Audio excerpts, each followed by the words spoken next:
Hi, நான் வந்து ஒரு 2-3 வீடியோ என் சனாதன தர்மத்தை பற்றி போட்டதுனால சில பேர்த்தால அதை தாங்கவே முடியல. இன்ஃபேக்ட் அவ்வளோ எஃபர்ட் போட்டு வீடியோ வேறு பண்ணியிருக்காங்க. அண்ட் எனக்கு அதெல்லாம் வந்து ரிப்ளை பண்ண வேண்டாம் தான். But some of my followers really insisted me to do so first of all ஒரு வீடியோ பார்த்தேன்.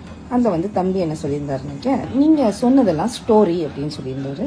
அது சொன்னது மட்டும் இல்லை அப்படின்னு தமிழோட ஹிஸ்ட்ரியே ரொம்ப ஸ்ட்ராங்காக உள்ள ஹிஸ்ட்ரி அப்படின்னு. தம்பி, நான் இந்த கொஸ்டின் மட்டும் தான் கேட்குறேன். தமிழோட ஹிஸ்ட்ரி ஸ்ட்ராங்காக உள்ள ஹிஸ்ட்ரி தான் கரெக்ட். அந்த தமிழோட ஹிஸ்ட்ரியில் சோழ நாட்டு மன்னன் வராரா வரலையா? அந்த சோழ நாட்டு மன்னன் யாரை கும்பிட்டாரு? ஏன் பெருமா ஈசனை. சோழ நாட்டு மன்னன் என்ன செஞ்சாரு? கோயிலே கட்டி கும்பிட்டாரு. நீ ஹிஸ்ட்ரி தமிழ் ஹிஸ்ட்ரியை பற்றி பேசுவியா? ஆனால் தமிழ் ஹிஸ்ட்ரி உள்ள லீடர்ஸ் வந்து யார் கும்பிட்டாங்களோ நீ அவங்கள வந்து நம்ப மாட்டியா? ஹிந்துனால தான் செக்குலரிசமே இருக்குது. பாகிஸ்தானில் போய் சொல்லிப்பாரு எங்களுக்கு செக்குலரிட்டி தான் அப்படின்னு. ஏன் எங்கள் பங்களாதேஷில் போய் சொல்லிக்காம? இந்தியாவில் இருக்கிறதுனால தான் you people are able to talk freely because it is majority Hindus. இன்னொன்று மாதவிடையை பற்றி சொல்லியிருந்தார். பொண்ணுங்களுக்கு பீரியட்ஸ் வந்துச்சுனாக்க ஊரையே கூப்பிட்டு போடுன்னு தமிழன் போடுவோம். அதெல்லாம் நீ பார்த்ததே கிடையாதா? உங்கள் வீட்டில் உங்கள் அம்மா இருக்காங்களா? உங்கள் அக்கா இருக்காங்களா?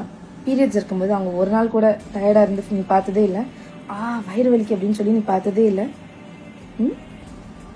பேசிக்காக எந்த வேலையுமே செய்ய வேண்டாம், ஒரு ஓரத்துலேருந்து ரெஸ்ட் எடுத்துக்கோமா. அந்த காலத்தில் ப்ரைம் வேலை என்னவா இருந்துச்சு? பொம்பளைக்கு வீட்டில் சாப்பாடு பண்ணணும், துணி துவைக்கணும், பசங்களை பார்க்கணும், சாயந்தரம் ஆனால் விளக்கு பொருத்தணும். இதெல்லாம் ஒன்றுமே பண்ண வேண்டாம். ஒரு ஓரத்தில் போய் இரு, கொஞ்சம் ரெஸ்ட் எடு. பயாலஜிக்கலாக தே டோன்ட் டூ வெல். நீ சாமி கும்பிட வேண்டாம். ஏன் காமாக்கியா மாதா ஒரு வருஷத்துல 3 நாள் மென்ஸ்ட்ரேஷன்ல இருப்பா. நடையை அடைக்கப்படும். கடவுளுக்கே 3 நாள் ரெஸ்ட் கொடுக்கும்போது 4ஆவது நாள் ஜெகஜோதியா கும்பிடுவாங்க. ரீசர்ச் பண்ணி பாரு, ஜெகஜோதியா இருக்கும். வி செலிப்ரேட் மென்ஸ்ட்ரேஷனே இல்லைன்னா நீனும் நானும் கிடையாது அப்படின்னு நீ சொல்லி நாங்க கத்துக்கூடக்கூடிய அவசியம் கிடையாது. சனாதன தர்மத்துல இருக்குது.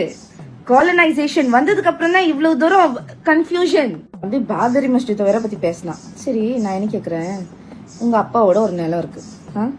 அதில் எவனோ ஒருத்தன் வந்து சரி நானே வந்து உன் இடத்துல வந்து நான் வந்து வீடு கட்டுறேன்.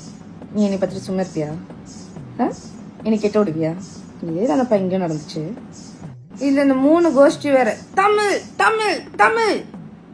டேய், நீ ஃபாலோ பண்ற அந்த ஈவி ராமசாமியே தமிழன் கிடையாதுடா. யாரடா போட்டு ஃபாலோ பண்ணிட்டு இருக்க? இல்ல நீங்களாம் ஹிஸ்டரியை பத்தி பேசலாமா? தமிழன் ஹிஸ்டரியை பத்தி நீங்களாம் பேசலாமா? பெரியாரிஸ்ட் அப்படின்னு சொல்றீங்க.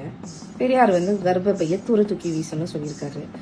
உங்க அக்கா தங்கச்சிமாருக்கு துரு தூக்கி வீசிட்டீங்களா? உங்க அம்மாவுக்கு துரு தூக்கி வீசிட்டீங்களா? இல்லைக்கு தன்னோடதுதான் துரு தூக்கி வீசிட்டீங்களா? பொம்பளைகளை வந்து 10 பேர் கூட போய் படுத்து எஞ்சுவாங்க அப்படின்னாரு. 10 பேர் கூட போய் படுத்துட்டீங்களா? Are women losing their morality? பொம்பளைகளுக்கு ஃப்ரீடம் வாங்கி கொடுக்கணும்னு நினைக்க அவங்கள பார்த்து கொச்சே பேசிதான் ஃப்ரீடம் வாங்கி கொடுக்கணுமா? அம்பேத்கர் வேற ஐ will not die as an Hindu அப்படின்னு சொல்லியிருக்காரு. கான்ஸ்டியூஷனே எழுதினது அவர் தான். கான்ஸ்டியூஷன் அவர் மட்டும் இல்லை, மொத்தமாக 7 பேர் இருந்து எழுதியிருக்காங்க. I will not die as an Hindu. ஐயா, அவர் வளர்ந்த சிச்சுவேஷன் அப்படி, அவர் வளர்ந்த சூழ்நிலை அப்படி. The Sanatana Dharma is not asking you to believe in God blindly. It is all about experiencing life. Experiencing life is itself known as Sanatana Dharma. You can experience it in whatever way you feel like doing. Knowingly or unknowingly, you are into your dharma. You are doing your dharma. You are questioning. It's okay. இழிவுபடுத்தி பேசாது. Don't do that. No Sanatani will allow that to happen. கடைசியா நான் சொல்ல வர்றது இதுதான். எவன் என்ன சொன்னாலும் சரி, நான் ஹிந்துவா தான் பிறந்தேன், நான் ஹிந்துவா தான் வாழ்ந்துட்டு இருக்கேன், நான் ஹிந்துவா தான் நான் சாவேன்.